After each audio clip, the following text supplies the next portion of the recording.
আচ্ছা, রাষ্ট্রপতি পদত্যাগ করেছে কালকে, তাই না?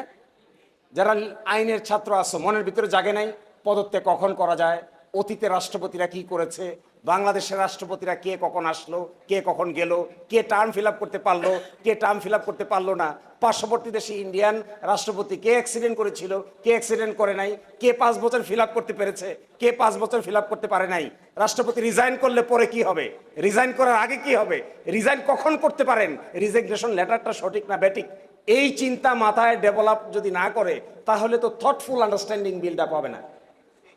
রাষ্ট্রপতি রিজাইন করেছে, আমি দেখি, তা আমি ল পড়ে লাভ কি? রাষ্ট্রপতি রিজাইন করেছে, এটা তো একজন ফার্মাসি ছাত্রও দেখছে রাষ্ট্রপতি রিজাইন করেছে, একজন ইতিহাসের ছাত্রও দেখতেছে রাষ্ট্রপতি রিজাইন করেছে। তো আমি যে আইন পড়ছি, what is my extra understanding, সেটা কি আমার? এখন আমি গতকালকে রাষ্ট্রপতির রেজিগনেশনটা দেখলাম। রাষ্ট্রপতি সাহেব রেজিগনেশন করে লিখছেন যে সংবিধানের 106 অনুচ্ছেদ অনুযায়ী আমি তৎকালীন সুপ্রিম কোর্টের কাছে অপিনিয়ন চেয়েছিলাম এবং তার বিবেচনায় তিনি ক্রান্তিকালে দেশের জন্য বিরাট সার্ভিস দিয়েছেন। একজন রাষ্ট্রপতি অসুস্থতার কারণে তিনি পদত্যাগ করছেন, তার পদত্যাগ পত্রে এই সমস্ত কথা লেখা থাকা কি যুক্তিসঙ্গত? Who will raise this question? An intellectual, inquisitive law student should raise the question that resignation letter is not a resignation in the eye of law. আমার শরীর খারাপ, নিউরোলজিক্যাল প্রবলেমে তিনি ভুগছেন, এই কথা বলে তিনি রাষ্ট্রপতির দায়িত্ব পালন করবেন না। That's now, that's good, well and simple, to the point. কিন্তু তিনি রাষ্ট্রে কি দায়িত্ব পালন করেছেন, তার দায়িত্ব পালনের কারণে রাষ্ট্রে কি ধরনের স্যাংটিটি বজায় থেকেছে, এটা কি রেজিগনেশনের সাবজেক্ট ম্যাটার? নো। একজন আইনজীবী কিংবা একজন ল স্টুডেন্টকে must have an understanding of deeper meaning of the sentences. Deeper meaning না জানলে কাগজে কলমে লেখা আছে, তা দিয়ে কি আইন শিক্ষা হবে? আইন শিক্ষা, মার্ডার করেছে, মেরে ফেলছে একজনকে, বলছে ফাঁসি দিয়ে দাও, এই তো একটা লেম্যানের কথা। একজনকে মার্ডার করেছে, ফাঁসি দিয়ে দাও, এটা লেম্যানের কথা। আইনের ছাত্র কি দেখবে? আইনের ছাত্র দেখবে যে তিনি যে মার্ডার করেছেন, এলিগেশনটা এসেছে under what circumstances, was he provoked, under any provocation he committed murder, or there are some exceptions, যিনি মার্ডার করেছেন তিনি কি সাইকোলজিক্যালি ফিজিক্যালি ফিট পারসন ছিলেন কিনা, was a cold blooded murder, design murder, or an accidental outcry. আইনের ছাত্র কি দেখবে? আইনের ছাত্র দেখবে একটা লোক মারা গেছে, পাবলিক বলবে এটা মার্ডার। আইনের ছাত্রকে বলতে হবে এইটা আইনের দৃষ্টিতে মার্ডার না, আইনের দৃষ্টিতে কখন মার্ডার হয় এই এক্সেপশনগুলো না জানলে ক্রিটিক্যাল মাইন্ড কোনো দিনই ডেভেলপ করবে না। সব মার্ডারের কি শাস্তি মৃত্যুদণ্ড? সব মার্ডারের শাস্তি মৃত্যুদণ্ড? মার্ডার করলে শাস্তি 10 বছরও হয়, কখন হয়? এই বিতর্কটা এখানে ডেভেলপ করা দরকার। এমন বিতর্ক এখানে ডেভেলপ হওয়া উচিত যে বিতর্কের কারণে শিক্ষকরাও ছাত্রদের প্রশ্নের কারণে একটা বড় ধরনের চ্যালেঞ্জের মধ্য দিয়ে যেতে বাধ্য হন। আর না হলে কি হবে জানেন? যেখানে চ্যালেঞ্জ থাকে না সেখানে জ্ঞান ডেভেলপ করে না, সেখানে নলেজ ডেভেলপ করে না। প্রশ্নের মুখোমুখি না হলে নলেজ বিল্ড আপ হবে না। একেবারে ওয়ান ওয়ে ট্রাফিকিং, শিক্ষক আসছেন পড়িয়ে দিয়ে চলে যাচ্ছেন, 5 বছর 7 বছর আগে নোট তিনি পড়ায় চলে যাচ্ছেন, ছাত্ররাও কিছু বলে না, শিক্ষকও হ্যাপি, ছাত্ররাও হ্যাপি। এদেরকে বিশ্ববিদ্যালয়ের লেখাপড়া হবে? এটা তো বিশ্ববিদ্যালয়ের লেখাপড়া হচ্ছে না। বিশ্ববিদ্যালয়ের লেখাপড়াটাই আসলেই খুব ইনকুইজিটিভ, খুবই ইনকুইজিটিভ। আপনি ধরেন পত্রিকায় আমরা খবর দেখি, কি খবর দেখি? সরকার গঠিত হয়েছে, তো সরকার গঠিত হওয়ার জন্য আইন আছে না? আইন তো আছে, রুলস অফ বিজনেস আছে। প্রাইম মিনিস্টারের দায়িত্ব কি? There is a rules of business. এই যে আমরা দেখছি পার্লামেন্ট চলে, পার্লামেন্ট যে চালাইতে গিয়ে স্পিকার কি কি ভুল করছে, আইনের ছাত্র must know it. What are the false the speaker is doing? পার্লামেন্টের রুলস অফ প্রসিডিওর আছে। আমরা দেখছি একজনকে দাঁড়াইতে বলতেছে আর একজনকে বসতে বলতেছে, এটারও তো একটা রুলস আছে।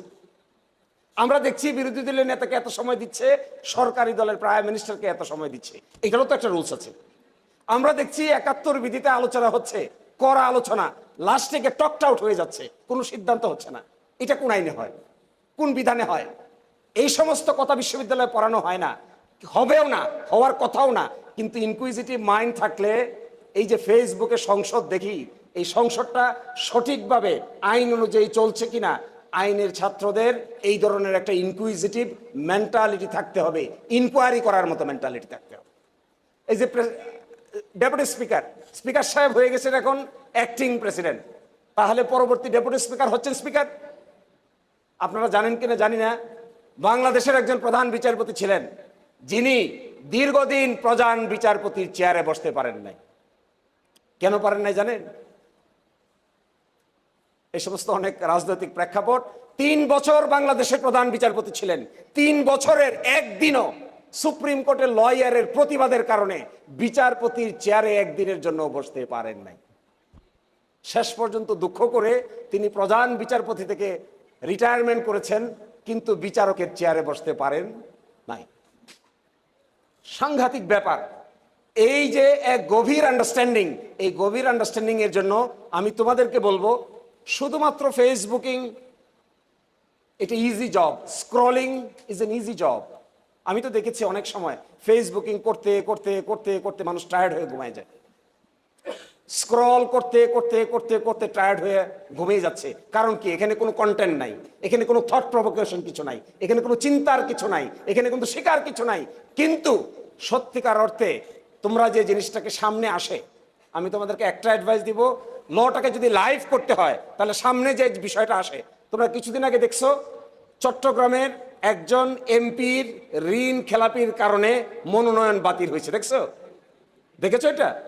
আসলাম চৌধুরী কেন হলো বাতিল? উনি নির্বাচন করেছেন, পাশ করেছেন, পাশ করার পরে সুপ্রিম কোর্টে মামলা হয়েছে, মামলায় সিদ্ধান্ত হয়েছে উনি প্রথম দিনে ঋণ খেলাপি ছিলেন, সুতরাং তোনার পাশ করা, নির্বাচন করা, নির্বাচনে দাঁড়ানো এগুলোর আর কোনো মূল্য নাই। এখন এই প্রবলেমটা দেখার পরে তোমার মাথায় কি চিন্তা আসা উচিত যে কি রে ভাই, এটা কেমন কথা? নির্বাচন করছে তো, পাশ করছে, কোর্টেই ফাংশন করেছে, কোর্টে পারমিশন দিয়েছে নির্বাচন করার জন্য, এখন কোথায় গেল? নাই তো। বলছে ওত নিতে পারবেন না, আপনি নির্বাচনে অংশগ্রহণ করতে পারবেন কিন্তু আপনি রেজাল্ট পাবলিশ হবে না, এইভাবে ঝুলাই রাখছে। এই আপিল শুনানি হয়ে বলছে আপনি 2000 কোটি টাকা ঋণ খেলাপি, সুতরাং আপনার নির্বাচনে অংশগ্রহণ করলেও আপনার ঋণ খেলাপি হিসেবে মনোনয়নেই বাদ করে দেওয়া। এই যে একটা ঘটনা, এখন বাংলাদেশের 56 ইয়ার্সে দেখো তো কতগুলো নমিনেশন এভাবে বাদ হয়েছে। কারা কারা বাদ হয়েছে? কারা ছিলেন তারা? কোন মন্ত্রী সাহেব ইলেকশনের পরে মন্ত্রীর চেয়ারে আর বসতে পারেন নাই? কোন এমপি সাহেব ইলেকশন করেছেন কিন্তু পার্লামেন্টে গিয়েছেন, শপথ নিয়েছেন কিন্তু প্রসিডিং ড্র করতে পারেন নাই? একটা এক্সাম্পল বলি, ভারতীয় উপমহাদেশে ইন্দিরা গান্ধী ছিলেন ভারতের প্রধানমন্ত্রী, নির্বাচিত প্রধানমন্ত্রী।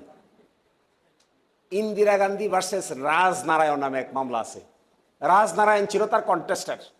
রাজনারায়ণ গিয়ে ইলেকশন পিটিশন করে বলছে যে ইন্দিরা গান্ধী 2 নম্বরই করে পাশ করছে, তাকে ফেল ঘোষণা করা হোক। ভারতীয় কোর্ট ইন্দিরা গান্ধীর নমিনেশন বাতিল করে ভোট জালিয়াতি করে এমপি হয়েছেন বলে তাকে সিদ্ধান্ত নিয়ে রাজনারায়ণকে বিজয়ী ঘোষণা করে দিয়েছে। ইন্দিরা গান্ধী সুপ্রিম কোর্টে আপিল করেছে, তখনও কিন্তু তিনি prime minister, sitting prime minister থাকা অবস্থায় যখন আপিল ফাইল করেছেন, সুপ্রিম কোর্ট বলেছেন miss Indira Gandhi, okay we are staying the judgment of the high court, কিন্তু আপনাকে আমরা যতদিন পর্যন্ত আপিল নিষ্পত্তি না হয়েছে ততদিন পর্যন্ত আপনি পার্লামেন্টের সেশনে অংশগ্রহণ করতে পারবেন না। তাই হলো প্রাইম মিনিস্টার পার্লামেন্টের বাইরে বসে থাকে, ভিতরে যেতে পারে না। She was the prime minister, the elected prime minister of all India, United India prime minister, Union of India prime minister. Supreme court বলছে নো, যতক্ষণ পর্যন্ত সিদ্ধান্ত না হয়েছে ততক্ষণ পর্যন্ত আপনি প্রাইম মিনিস্টারের দায়িত্ব পালন করেন, মিনিস্টারদের মিটিংয়ে অংশগ্রহণ করতে পারবেন কিন্তু পার্লামেন্টের ভিতরে ঢুকে কোনো বক্তৃতা দিতে পারবেন না। প্রাইম মিনিস্টার ওয়াজ ডিবার্ড। পরের দিন প্রাইম মিনিস্টার এই আইনকে ডেস্ট্রয় করার জন্য পরের দিনে প্রাইম মিনিস্টার সংবিধান সংশোধন করতে দিল। ভারতের ইতিহাসে সবচাইতে গুরুত্বপূর্ণ ঘটনা, আমাদের টিচাররা পড়াবে এক সময়, কেশবানন্দ ভারতী মামলা, বিখ্যাত কেস। যারা কনস্টিটিউশন ল পরে পড়বা, সুপ্রিম কোর্টে ইন্দিরা গান্ধীকে বললো আমার মেজরিটি আছে, আমি সংবিধান সংশোধন করে দিব, প্রাইম মিনিস্টারের সিট নিয়ে কোনো প্রশ্ন উত্থাপন করা যাবে না। সংবিধান সংশোধন করে দিছে, রিট পিটিশন হয়েছে সংবিধান সংশোধনকে চ্যালেঞ্জ করে। ইন্দিরা গান্ধীর করা সংবিধান সংশোধন ভারতীয় সুপ্রিম কোর্ট অসাংবিধানিক ঘোষণা করে দিল। এক বিরাট পেসের মধ্যে পড়ে গেছে। হোয়াট উইল হ্যাপেন দেন?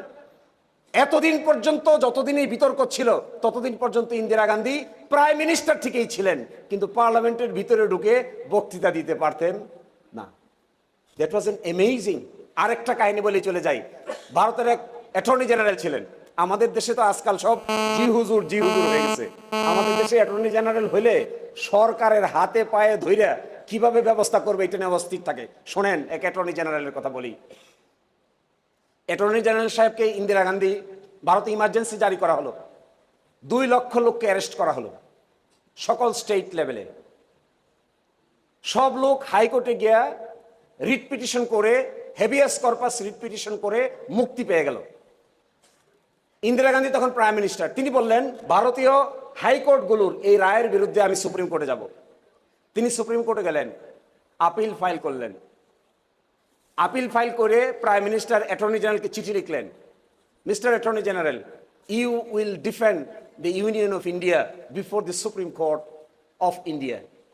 আপনি ভারতীয় সরকারের পক্ষে ইন্ডিয়ান সুপ্রিম কোর্টে ডিফেন্ড করবেন। অ্যাটর্নি জেনারেল উল্টা উত্তর দিলেন চিঠি লিখে, miss Gandhiji, I am the attorney general for united India. My responsibility is to defend the constitution, is to defend the fundamental rights of the citizen, not to defend the government. So I am declining. আমি আপনার এই request রাখতে পারলাম না। আমি supreme কোর্টে ইন্দিরা গান্ধীর emergency জারি করার পরে লক্ষ লক্ষ লোককে অ্যারেস্ট করার যে সিচুয়েশন হয়েছে, এই সিচুয়েশনে আমি ভারতীয় সরকারকে সুপ্রিম কোর্টের সামনে রিপ্রেজেন্ট করতে পারবো না। I am resigning from attorney general office. Accordingly he resigned. এইরকম বড় মানুষ ছাড়া রাষ্ট্র ঠিক হয় না। এত পা চাটলে খালি। আর আজকালকার দিনে আমাদের দেশে কি হয়, অ্যাটর্নি জেনারেল হওয়ার জন্য লবি করে, জজ হওয়ার জন্য লবি করে। শরমের আর শেষ নাই। আমি জজ হব, আমি লবি করতাম? আমাকে জজ বানানো হবে।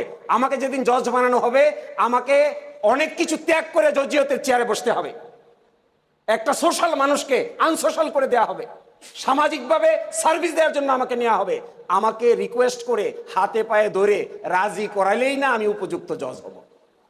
আর যদি আমি খালি তৈলমর্দন করি, আর খালি অমুকের বাসায়, তমুক মন্ত্রীর বাসায়, তমুক এমপির বাসায় কিভাবে জজ হওয়া যায়, এই রকমের জজ দিয়ে দেশে ন্যায় বিচার প্রতিষ্ঠা করা সম্ভব হবে? Need a backbone.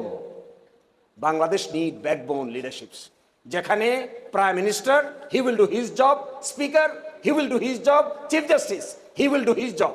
There will not be any connection with each others. একজন আরেকজনকে তৈলমর্দন করার কোনো দরকার নাই, তাহলে আর বিপ্লব থাকবে না।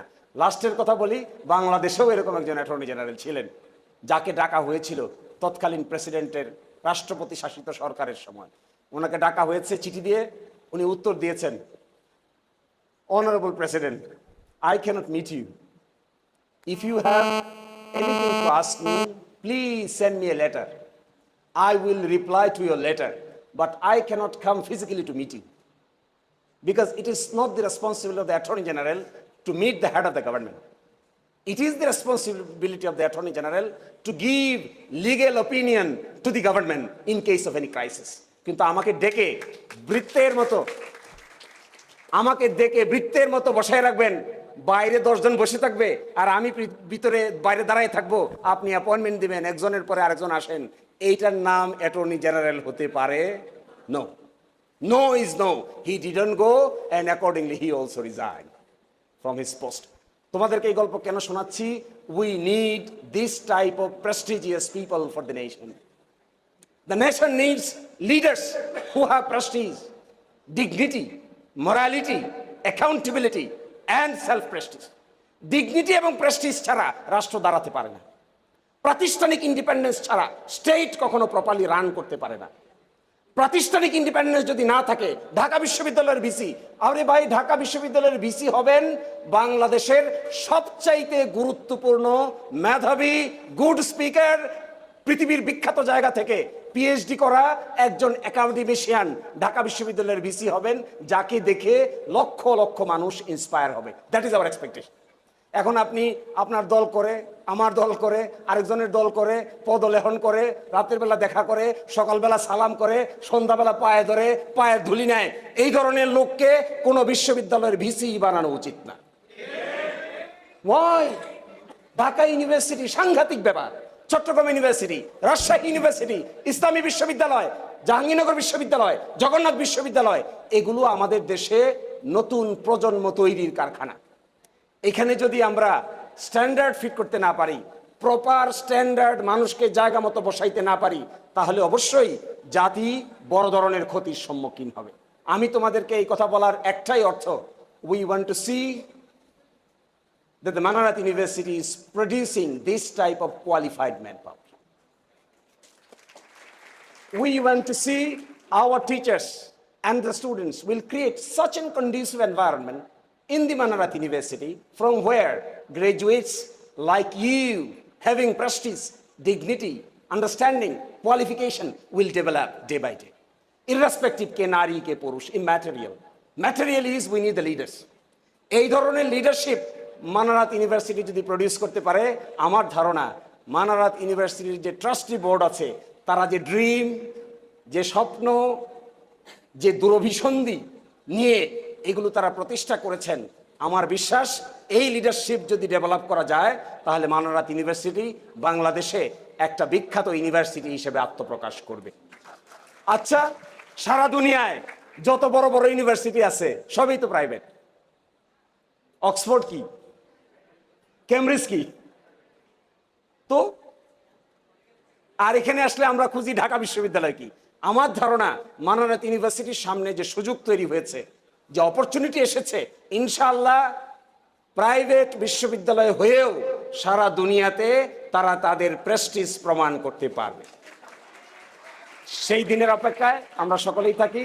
আল্লাহ হাফেজ, আসসালামু আলাইকুম।